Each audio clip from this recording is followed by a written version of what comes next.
자, 요건 지금 우리가 봤던 내용이고요. 여러분이 알아야 될 건 뭐냐면 관계의 차수와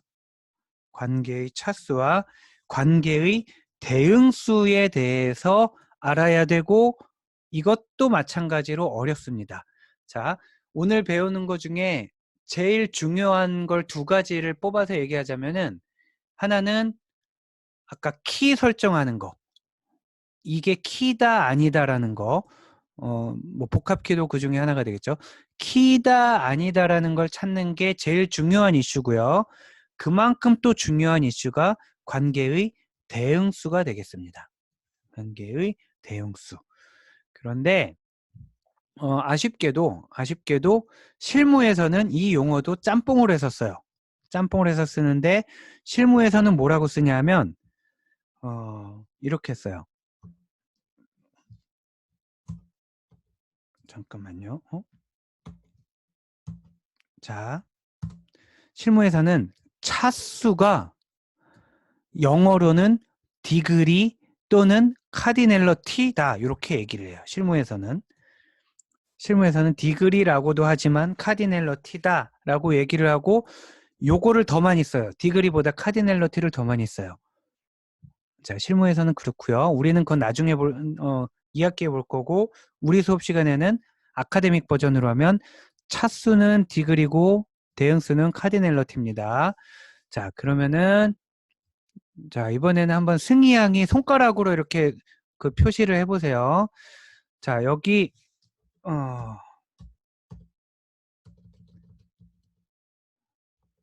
자, 요런 ER 다이어그램이 있어요. 여기에 전공이라는 릴레이션십이 있어요. 관계가 있어요. 전공이라는 관계가 있을 때 이 전공이라는 관계에 매달려 있는, 관계되어 있는 엔터티는 몇 개인가요? 승희 양? 2개입니다. 자, 그러면 2차예요. 완전 쉽죠. 그게 관계의 차수입니다.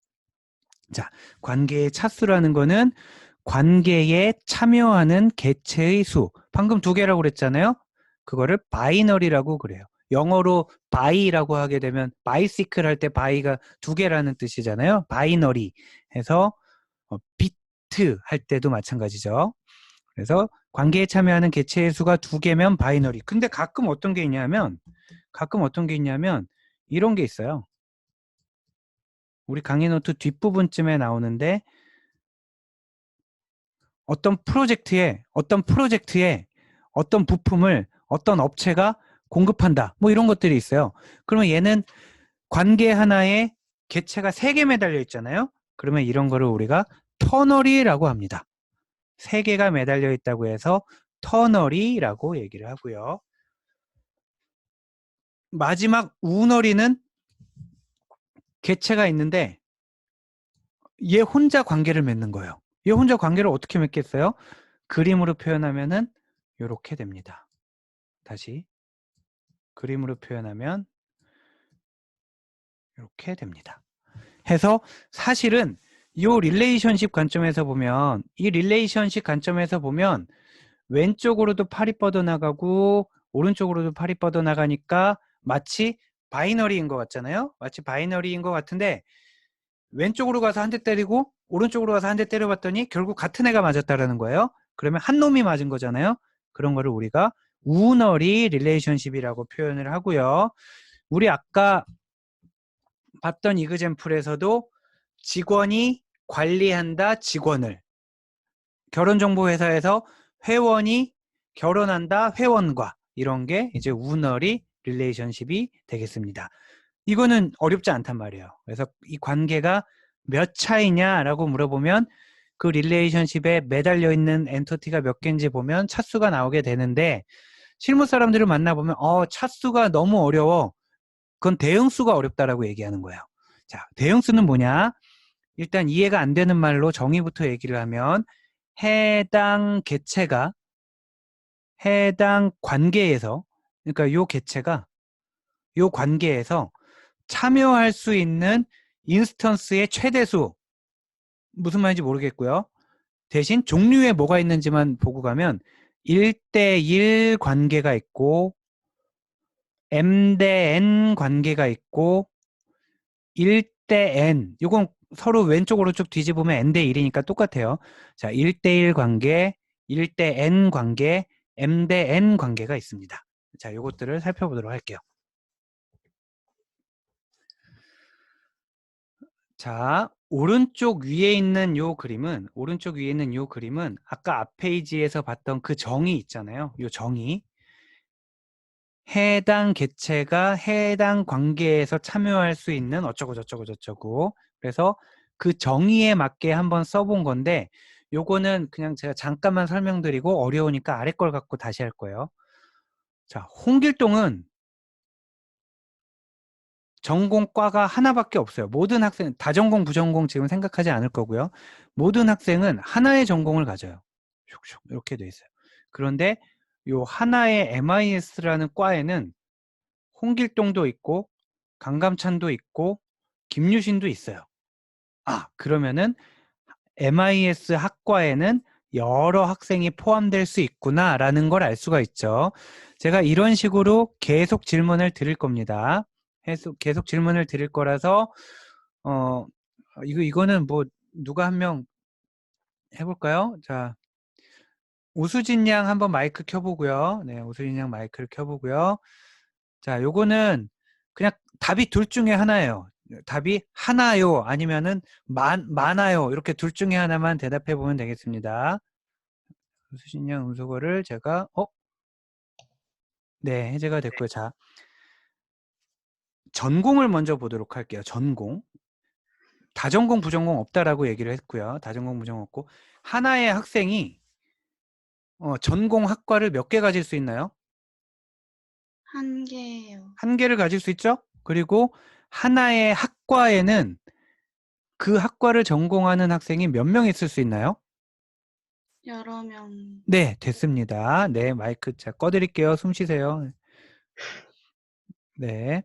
자, 잘했고요. 그 답이 여기 써 있는 거예요. 하나의 학생이 학과 한 개를 전공한다. 이렇게 되는 거예요. 자, 지금 요 문법이 헷갈릴 수 있는데 무조건 여러분들은 주어는 무조건 하나의로 시작합니다. 무조건이에요.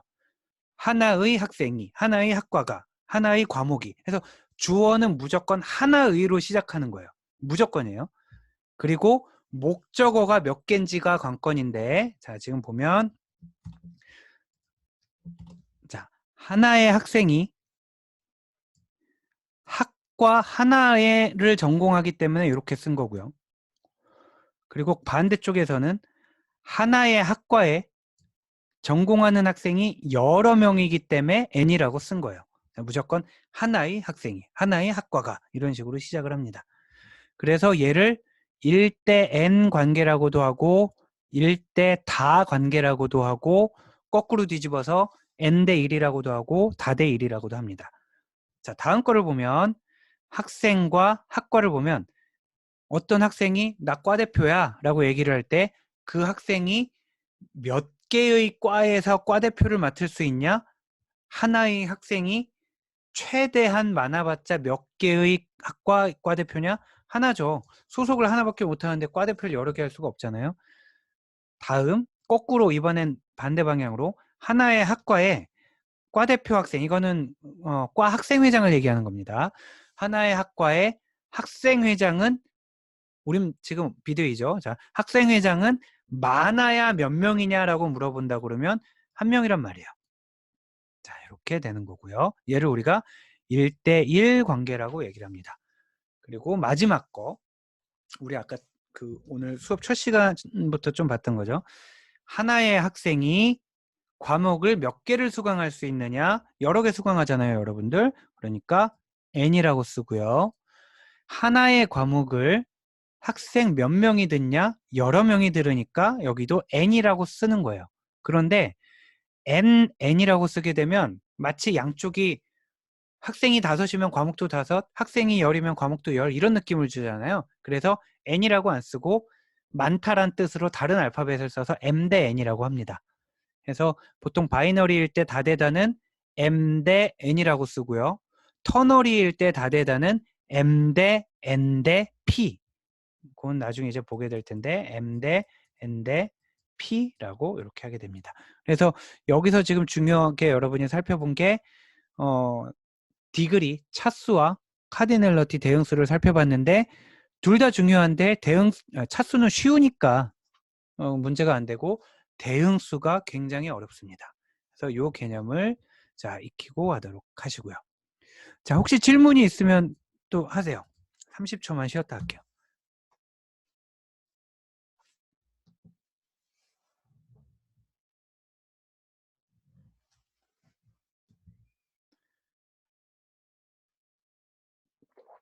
자, 그래서 여기에도 한번 한번 제가 좀 질문을 한번 해볼까요? 자,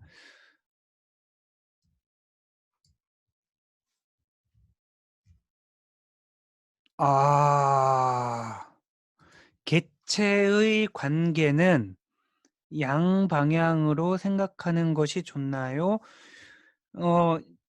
제가 지금 질문을 해석을 한 게 잘못됐으면은 다시 세월군이 마이크를 켜고 얘기를 해주세요. 혹시 이게 뭐 대답이 될 것 같긴 한데 방향이 중요한 이유는 두 가지 의미가 있어요. 하나는 요 대응수 때문에 그렇고요. 하나는 요 이름 때문에 그래요. 그런데 대응수 때문이라면 오른쪽 방향으로 생각했을 때의 값을 오른쪽에 적고요. 왼쪽으로 생각했을 때의 값을 왼쪽에 적는 거예요. 자, 대응수는 이렇게 커버가 됩니다. 다만 이름에 대한 문제라면 일단 이름은 하나도 안 중요해요.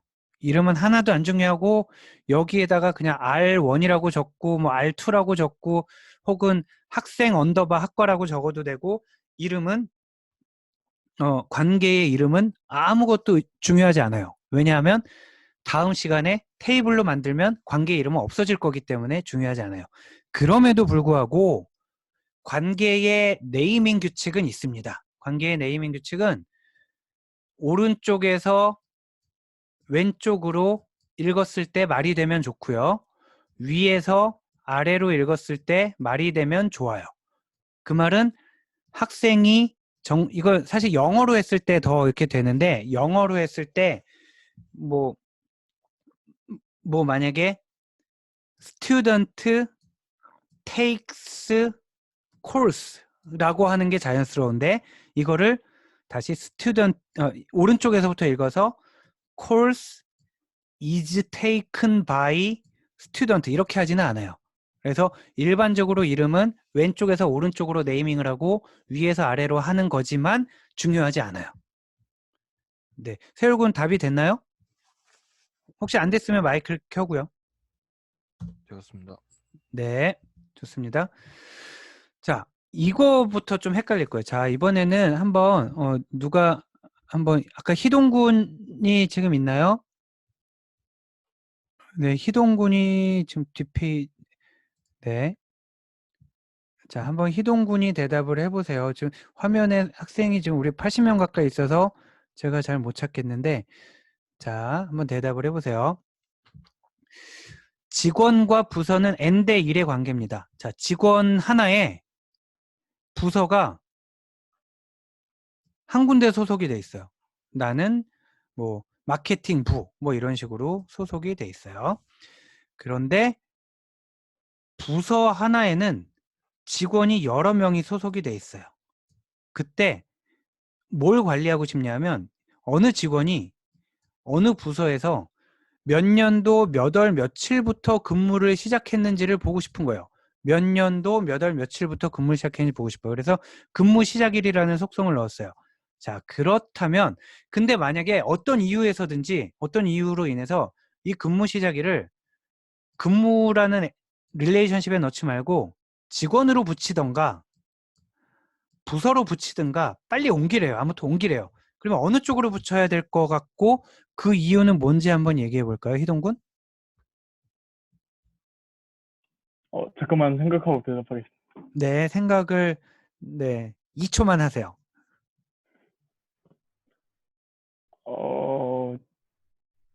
직원으로 옮겨야 될 것 같아요. 네, 왜 그럴 것 같아요? 일단 근무를 한다는 것의 주체가 직원이고, 그리고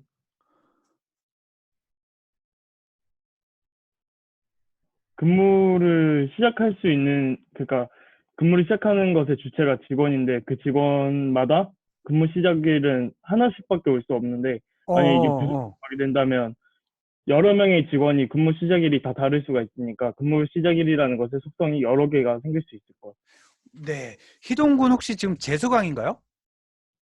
같아요. 아닙니다.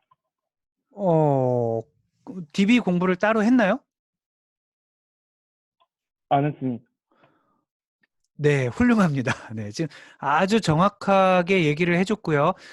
처음에 아마 뭐 말하면서 생각을 했던 것 같은데 앞에 거는 좀 빼고, 앞에 거는 빼고 뒤에 했던 답이 아주 정확한 답입니다. 자, 안 되는 거부터 볼게요.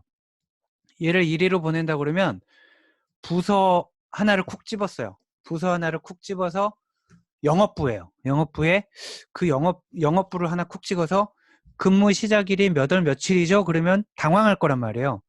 우리 부서에는 사람이 무지 많은데 그 중에 누구의 근무 시작일을 얘기하는 거람 하면서 모를 거란 말이에요. 반대로 직원 쪽으로 붙였다라고 해봐요. 직원에 가서 직원 하나를 쿡 찍어냈어요. 직원 하나를 쿡 찍어내서 근무 시작일이 언제예요? 라고 물어보면 모든 직원은 부서 한 군데에 근무하잖아요. 한 군데에 근무하기 때문에 부서 이름을 굳이 물어보지 않아도 당신 언제부터 근무했어요? 라고 물어보면 답이 하나로 나온다라는 거죠. 자, 예를 들면은 여러분한테 뭐 예를 들어 희동군한테 입학일이 언제예요? 그러면은 몇 년 몇 월 며칠 뭐 2017년 몇 월 며칠 딱 나올 거 아니에요? 그런데 학과에다 대고 입학일이 언제예요? 라고 물어보면 답이 안 나온다는 거죠. 자, 요거 중요합니다. 이런 식으로 뒤에 계속 할 거예요. 자, 근무 시작일이 왼쪽이나 오른쪽으로 옮겨져야 한다면 만약에 오른쪽으로 붙는다면 하나의 부서에는 직원이 여러 명이 있는데 여기 있죠. 그 여러 명이 다 근무 시작일이 다르니까 얘가 속성으로 갈 수 없다라는 거고요. 반대쪽을 생각해 보면은 직원의 근무 시작일이 언제야? 라고 물어본다면 하나의 직원은 여기 직원이 여러 명 있겠지만 각 직원은 하나의 부서만을 갖는단 말이에요. 하나의 부서만을 갖기 때문에 네, 여기에서는 근무 시작일을 물어보면 답이 딱 나온다라는 거죠. 해서 왼쪽으로 옮겨 붙을 수가 있겠습니다. 이거 굉장히 어렵고요. 아마 이해가 잘 안 될 거고요. 다음 주에 하는 거랑 이어서 생각을 하게 될 겁니다. 자, 두 번째로 볼게요. 이번 거 누가 한번 그냥 뭐 채팅창에 저요라고 해볼래요? 어느 쪽으로 옮길 수 있을까요? 저요라고 하든지 아니면 잘할 것 같은 사람을 한 명 추천해 보세요.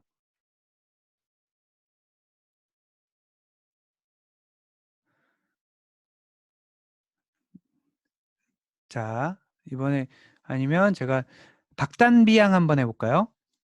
네.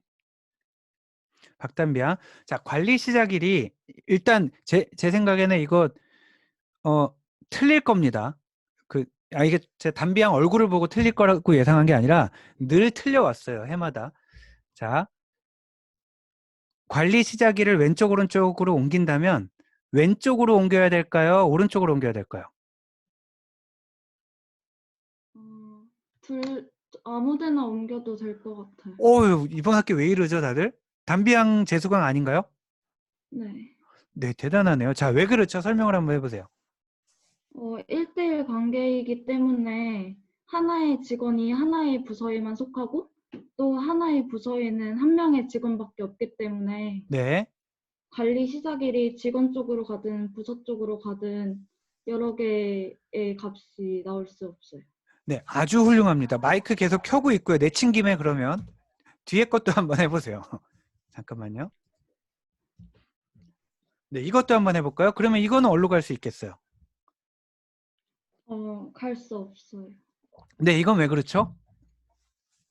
다대다 관계이기 때문에 한 명의 직원도 여러 개의 프로젝트에 속할 수 있고 한 프로젝트에 다수의 직원이 속해 있기 때문에 네. 어느 쪽에 가더라도 어떤 직원의 어떤 프로젝트의 주당 근무 시간을 물어보는 건지 알 수가 없어요. 네. 너무너무 훌륭합니다. 네, 마이크 꺼드릴게요. 네. 저 지금 정말 막 눈물 나려고 그래요. 왜냐하면 그 온라인 강의를 하잖아요. 온라인 강의를 하면 여러분도 저희 이제 어떤 교수님이 무슨 얘기를 했냐면 요즘 학생들은 이런 강의를 보고 자란 세대다라고 하면서 이제 막 일타 강사들 막 이런 거 있잖아요. 그런 거를 이렇게 계속 보여주면서 이 학생들이 교수들도 나름대로 상황이 어쩔 수 없기 때문에 노력하는 걸 알기 때문에 집중하는 척하는 거지. 이런 강의를 듣고 자란 세대들이 우리가 막 서투르게 하는 거에 집중을 할 리가 없다라고 좀 자조적인 얘기를 했는데 이게 되게 어려운 개념이거든요. 근데 제가 뭐 우연히 잘하는 학생을 콕콕 찍었는지 모르겠지만 여러분이 잘 집중하고 듣고 있다라는 생각이 들어서 너무나 마음이 놓입니다. 자, 앞에서부터 다시 한번 쭉 와볼게요. 결국에는 뭘 봐야 되냐 하면 대응수를 봐야 된다라는 거예요. 대응수를 봐야 되는 거고, 자, 아까 얘기했던 거 요거 다시 한번 설명하고 뒤에 거랑 이어서 할게요. 하나의 부서에 여러 직원이 있단 말이에요. 요 부서에는 여러 직원, 또 요 부서에도 여러 직원, 이렇게 있단 말이에요. 그렇기 때문에 근무 시작일이 이쪽으로 가게 되면 그 부서의 근무 시작일이 언제예요? 그러면 어느 직원 얘기하는 거예요? 라는 얘기가 나올 수밖에 없어요. 이게 개념을 이해하는 거고요. 개념이 이해가 안 된다면 여러분은 어떻게 외우면 되냐면 요 속성은 일의 건너편으로 옮겨갈 수 있다라고 생각을 하세요. 자, 일의 건너편으로 옮겨갈 수 있어요. 에이, 왜 그렇게 말하지? n이라고 하지. 안 돼요. 그렇게 하면 뒤에 틀려요. 그러니까 속성이 옮긴다면은 1의 건너편으로 옮기는 거예요.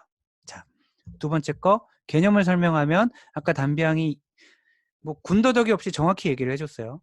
자, 직원으로 붙어볼까요? 이 직원이 어느 부서를 관리하고 있어요. 하나만 관리하고 있어요. 그래서 그 직원 하나를 콕 찍어서 너 언제부터 관리했니? 어제부터. 이렇게 나온다라는 거죠.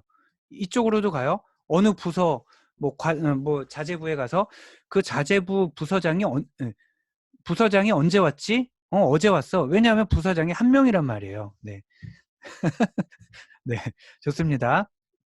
네, 그래서 네, 왼쪽으로도 갈 수 있고 오른쪽으로도 갈 수 있어요. 이거는 개념이고요. 그리고 외우는 걸로 하면 1의 반대편, 1이 왼쪽에도 있죠? 1이 갈 수 있죠? 1이 이쪽에도 있죠? 1이 갈 수 있죠? 1의 반대편이니까 양쪽으로 갈 수가 있습니다. 자, 마지막 걸 한번 볼까요? 마지막 걸 보면 M 대 N이란 말이에요. M 대 N인데 개념으로 보면 직원 하나 쿡 찍어서 너 몇 시간 근무해? 그러면 프로젝트마다 달라. 이렇게 될 거고요. 프로젝트 하나 쿡 찍어서 거기 직원이 몇 시간 근무해요? 직원마다 달라. 이렇게 될 거잖아요. 못 가요. 우리 아까 배운 공식으로 보면 1의 건너편이라고 했는데 1이 없기 때문에 못 가요. 자, 지금 이 얘기를 왜 하냐면 다음 주에 할 얘기를 미리 포석을 깔아놓는 건데 결론부터 얘기하면 요건 다음 주에 제대로 배울 건데 결론부터 얘기하면 우리가 지금 배우는 게 컨셉츄얼 디자인이고 ER 모델이고요. 다음 주에 배우게 될 거는 로지컬 디자인이고 테이블이란 말이에요. 얘를 테이블로 만들게 되면 얘를 테이블 만들고요. 얘를 테이블 만들어요. 그리고 얘는 날려버려요. 그럼 얘가 어디론가 붙어야 되잖아요. 이쪽으로 붙일 거예요. 다음 얘를 테이블로 만들 거고 얘를 테이블로 만들 거고요. 얘는 날려버릴 거예요. 그리고 얘는 마음대로 붙여요. 이리 붙일 수도 있고 이리 붙일 수도 있고. 마지막 얘를 테이블로 만들고 얘를 테이블로 만들어요. 근데 얘를 날려버리면 이거를 붙일 수가 없잖아요. 그래서 얘를 테이블로 만들어요. 그래서 M 대 N 관계일 때만 관계를 테이블로 다음 주에 만들 거예요. 그래서 똑같아 보이지만 여기에선 테이블이 2개가 나오고요. 여기에선 2개가 나오고 여기에선 3개가 나옵니다. 자, 요 얘기를 하려고 지금 좀 어려운 얘기를 했었습니다. 이런 과정을 통해서 나온 ERD가 이렇게 되는 거고요. 요 ERD를 지금 한 2분 정도 살펴보면서 이거는 무슨 뜻이에요? 이거는 왜 이렇게 돼요? 라는 거를 그냥 편하게 또 질문을 해보세요. 네. 한번 쑥 보면서 제 생각엔 이거인 것 같은데요. 뭐 하면서 좀 질문을 해보면 좋겠습니다. 질문이 없으면 좀 빨리 넘어갈 거고요. 네.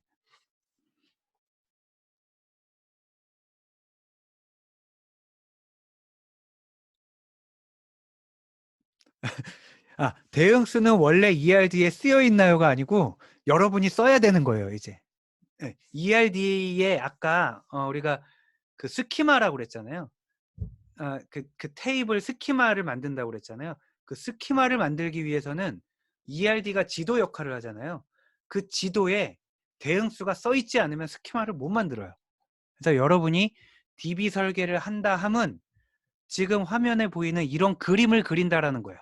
이런 그림을 이렇게 그리는 게 여러분이 할 일이고, 지금 여기에 사실은 여러분이 처음 보는 기호가 하나 있어요. 안 배운 기호가. 뭘까요? 여러분이 안 배운 기호가 뭘까요?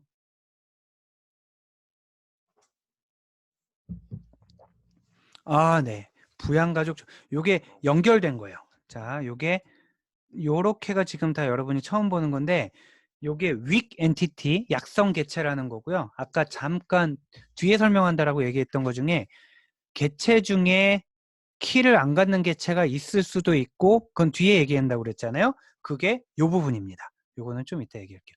자, 지금 그래서 이 ERD를 전체적으로 살펴보면 이렇게 되는 거예요. 엔터티는 직원, 부서, 프로젝트, 부양가족이라는 엔터티가 있고, 직원은 부서에 소속되고, 직원이 부서를 관리하고, 부서는 프로젝트를 관리하고, 직원은 프로젝트에 참여하고, 직원은 부양가족을 부양한다. 그리고 직원이 부하 직원을 감독한다. 요런 관계를 뽑아내는 게 핵심입니다. 그거를 아까 우리 했던 것처럼 엔터티부터 쫙 적어놓고 나서 지워가면서 할지, 아니면 여러분끼리 모여서 병원을 만든다고 하면 뭐가 있지? 했더니 아까 여러분 나왔던 환자, 의사, 처방, 진료 이런 게 있었잖아요. 그러면은 의사가 환자를 진료한다. 그게 어려운 게 뭐냐면 의사가 환자를 진료한다. 이렇게 할 수도 있는 거고요. 의사가 진료에 참여하고, 이게 진료죠. 그리고 진료가 환자에게 제공된다. 이렇게 할 수도 있어요. 그래서 아까 그 진료 요건 좀 애매하다고 그랬고요. 이런 식으로 속성을 하나하나 다 뜯어보지 않더라도 여러분이 알고 있는 걸로 이렇게 뼈대, 골격을 그릴 수가 있고요. 그게 실질적인 방법입니다. 자, 실질적인 방법을 보면 이렇게 하게 될 거예요. 우리가 지금 만약에 회사 업무를 모델링을 한다 그러면 개체가 뭐가 있을까? 직원, 부서, 프로젝트, 부양가족이 있겠지. 여러분이 주제를 적어서 내면 이런 개체들이 있을 거다라고 저한테 내면 제가 그건 안 되고 차라리 이걸 하고 이런 식으로 피드백을 드릴 거예요. 그러면 개체가 어떤 게 있어야 되는지를 알게 될 거고요. 그 다음에 앞 페이지에서 지금까지 했던 거는 머릿속으로만 생각을 하고 개체 간의 관계를 한번 그냥 이렇게 뽑아내면 돼요. 자, 이렇게 뽑아내면 80%는 성공한 겁니다. 80%는 성공한 거고, 이 상태에서 대응수를 도출을 해내야 돼요. 예를 들면 하나의 직원이 부서 하나를 관리하고 하나의 부서가 직원 한 명에 의해서 관리된다라든지, 하나의 부서는 프로젝트 여러 개를 관리하고 하나의 프로젝트는 부서 하나에 의해서 관리된다라든지 이런 식으로 하게 됩니다. 즉 개체를 뽑아내고요. 그 다음에 관계를 뽑아내고요. 관계의 대응수를 뽑아내게 돼요. 그리고 나서 각각의 키 속성을 만들어내게 돼요. 부서의 속성은 부서 아이디, 뭐 프로젝트의 속성은 뭐 프로젝트 번호, 직원의 속성은 4번 이런 식으로 뽑아내게 되겠죠. 자, 그렇게 하고 나서 일반 속성을 뽑아내면 되겠습니다. 자, 키 속성을 먼저 뽑아낸 다음에 가만히 있어보자. 우리가 원래 뭐 이름 순으로 정렬하기로 했잖아. 아니면은 평점이 제일 높은 직원을 추천하기로 했잖아. 그러면 그래? 그럼 직원한테 평점이 있어야겠네. 해서 뭐 직원의 평점을 달게 하고요. 부서 중에 신설 부서에 대해서는 뭔가 그 혜택을 주기로 했잖아. 그래? 그럼 부서 창립일을 관리해야겠네. 이런 식으로 하게 되는 거죠. 자, 요 순서에 따라서 여러분이 이제 오늘 과제로 ERD를 한번 해보시면 되겠고요.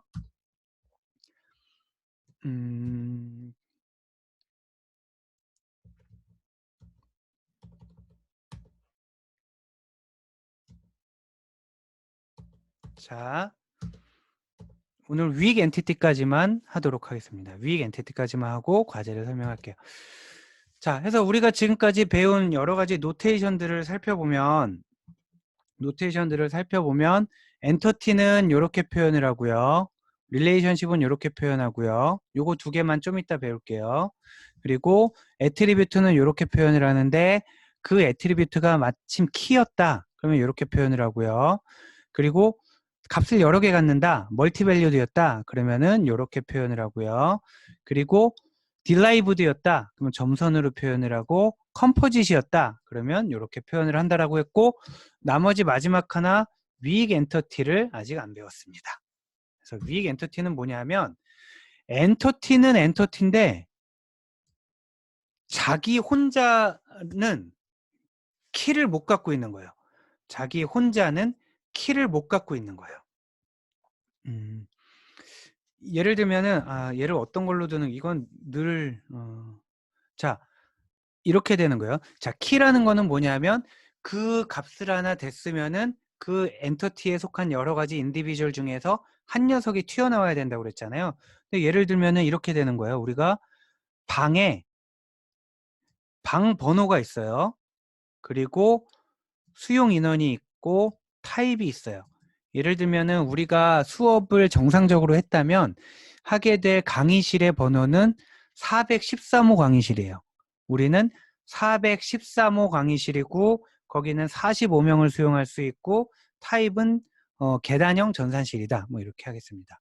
자, 그러면은 우리 학교 전체에 대해서 우리 학교 전체에 방들이 막 있어요. 방들이 있는데 그 중에 우리 방을 쿡 찍어내려고 그래요. 그러면 413호라고 하면은 방이 하나만 있을까요? 아니란 말이에요. 경상관에도 있겠지만 뭐 공학관에도 있고 예술관에도 있고 여러 군데 있을 거란 말이에요. 그런데 현재 지금 요 룸이라는 엔터티만 놓고 보면은 얘네 세 개를 다 합쳐봤자 즉 413호에 45명 들어가는 계단형 강의실, 계단형 전산실 했을 때 국민대에서 딱 하나만 나오라는 보장이 없다라는 거예요. 즉 얘는 엔터티긴 엔터티지만 좀 애가 티미한 거죠. 티미하고 윅한 거예요. 윅. 그래서 얘 혼자서는 키를 만들 수가 없어요. 그런 경우에 우리가 어떻게 하게 되냐면 옆 동네로 눈을 뻗쳐봐요. 얘가 만약에 매달려 있는 릴레이션십이 지금 여기밖에 없어서 그렇지만 여기도 한번 가보고 여기도 한번 가보고 여기도 한번 가보면서 옆에 있는데 봤더니 빌딩이라고 있단 말이에요. 빌딩이 있으면 빌딩에 보니까 키가 빌딩 네임이네. 그러면 빌딩 네임과 룸 아이디를 합치면 경영관 413호 하면 하나를 딱 디파인할 수가 있잖아요. 그러면 옆에 엔터티에 가서 빌려올 수가 있다라는 거죠. 자, 지금 말한 요 엔터티를 혼자서는 키를 잡을 수가 없어서 다른 애한테 가서 신세를 져야 하는 요런 엔터티를 weak entity라고 하고요. 요 weak entity에 도움을 주는 요 강한 애, 얘를 식별 개체 identifying entity라고 하고요. 얘가 어디에서 빌려왔는지 요 놈이잖아요. 그러면 얘를 우리가 identifying relationship이라고 표현을 합니다. 그래서 identifying relationship에도 두 줄로 표현을 하고 그리고 weak entity도 이렇게 표현을 하게 됩니다. 그리고 여기 점선을 넣은 거는 점점점점점 이렇게 해서 얘는 보시다시피 weak entity라서 키가 없어요. 이렇게 되는 거예요. 나중엔 이걸 어떻게 우리가 해석을 하게 되냐면 보시다시피 얘는 weak entity라서 키가 없어요. 그러니까 딴 데 가서 빌려오세요. 봤더니 여기 어디로 갈까 보다가 만약에 여기에도 릴레이션십이 있었다라고 칩시다.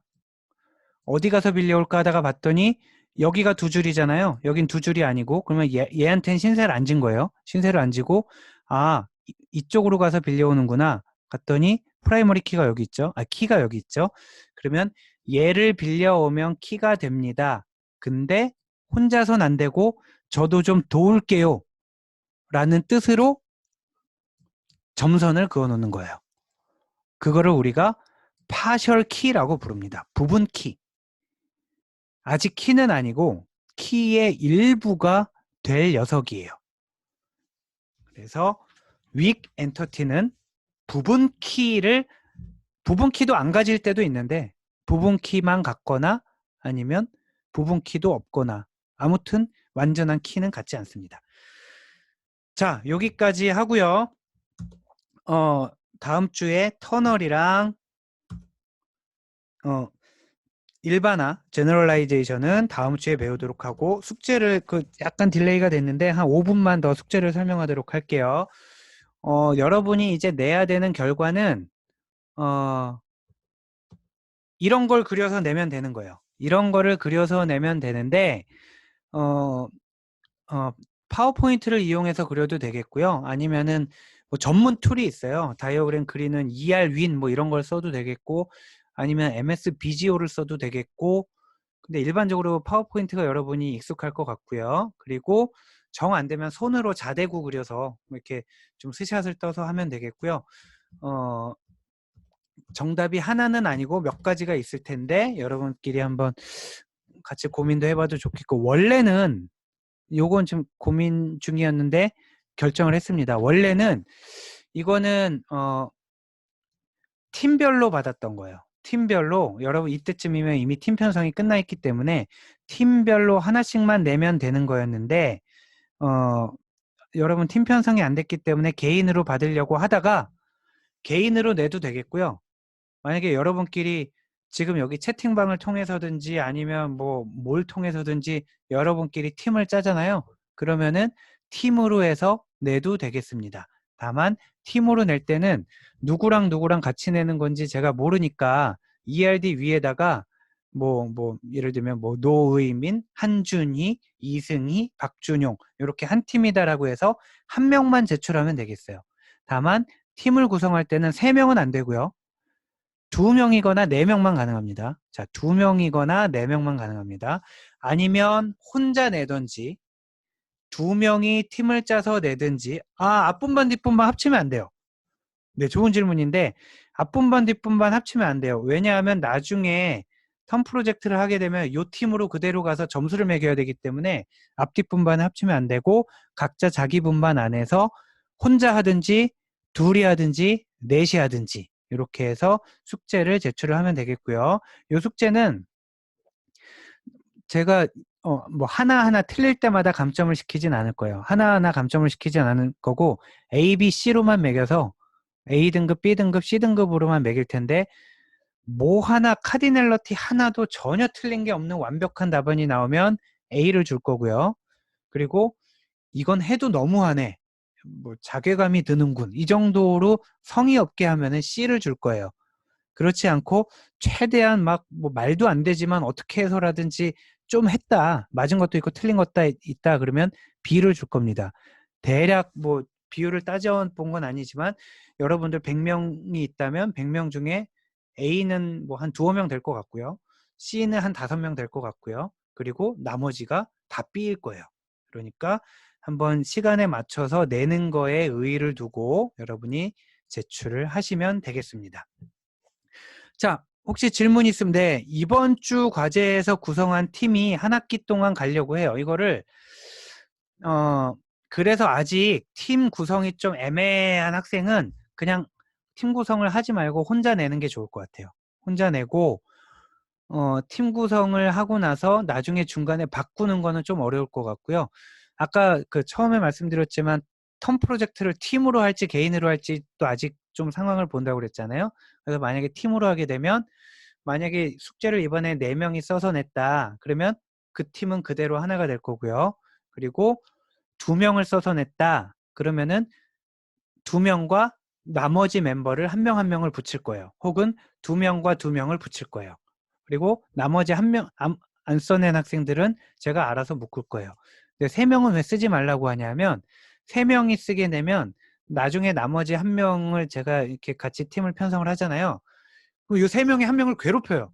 괴롭히고 막 그래서 사이가 안 좋아져요. 그래서 3명은 팀으로 안 할 거고요. 2명이거나 4명이거나.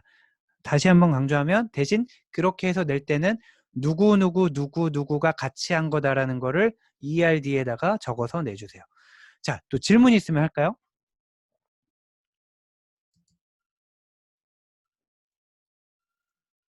네, 질문이 있으면 우리 가상대학을 통해서 해줘도 되겠고요. 그리고 이상하게 이번 지금 그 KFC 같은 경우는 오후 분반은 그래도 질문도 많이 들어오고 여러 가지 의견이 있는데 오전 분반은 좀 조용해요. 그래서 제가 오후 분반에 있었던 질문을 오전 반에도 같이 퍼나려고 이렇게 하고 있는데 오전 분반 학생들도 조금 적극적으로 질문을 해주면 좋겠고 질문이 있으면 가상대학을 통해서 가급적이면 해주시고 그리고 다음 주에 화요일 오전 10시 반에도 Q&A 시간을 가질 거니까 그때 참여해서 조금 더 이렇게 딥한 질문들은 그때 해줘도 되겠습니다.